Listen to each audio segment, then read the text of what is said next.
Blue tent. All our tents are down. It looks really far away, but that's because GoPros suck at seeing far away.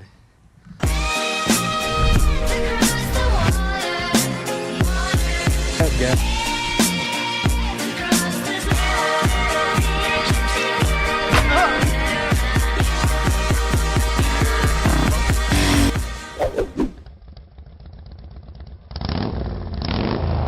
Trail day 6, Sunday, August 13th. Forest Road in Dubis.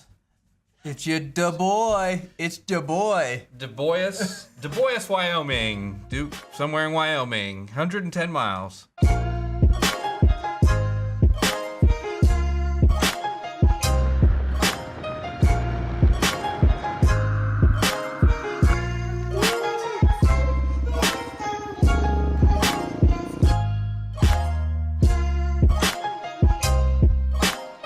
So we packed up and headed south out of Yellowstone, which took a long time to get through Yellowstone. It's a huge place, and plus we were at the north side of the whole park.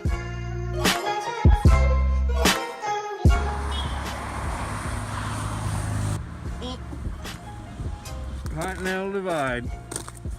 West, east, east, west, east, west. Took us a while to get over to Old Faithful, which seems to be the hub for Yellowstone. Old Faithful's about to erupt.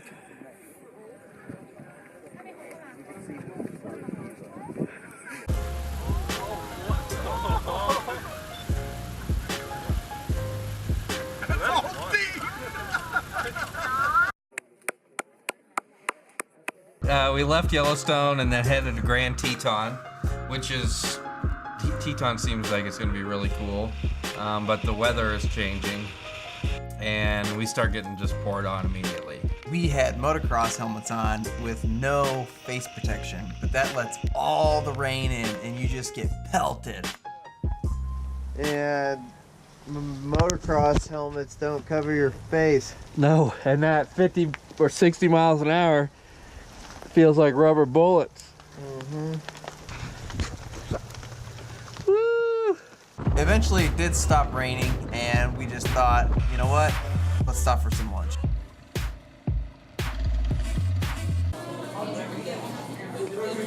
Pizza. Sleep ya. We continued on to see the Grand Tetons. It was pretty cool, actually. You know, it was still, we were on like paved roads and there was other cars there and a lot of tourists because it was Sunday. And we got some cool shots and it pretty much took up our whole day. We got a free helicopter ride. We're seeing everything from the air right now. Let me zoom in a little. See how high we are. Oh my God, there's a dinosaur. I think it's a long neck. Oh my God, it's Bigfoot. We were back on the main roads and we were kind of itching to get back onto the dirt trails, which we eventually did.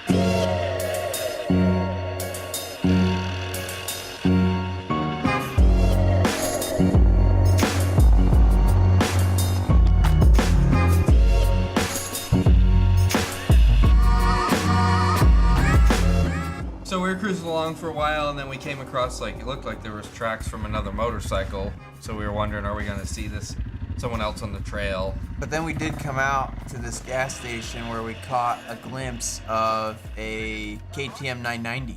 He looked decked out. Yeah. He kind of introduced himself and told us what he was doing, but then he took off because he was already running a little late and he wanted to get to his camp. And for the first time ever, we're like finally getting to where our campground is, and it's not even sunset yet, so we're feeling pretty positive about that. So we pull up and these people come out who are like full-timers at the campsite. How you doing? Is there anywhere on the lake that we could set up a tent?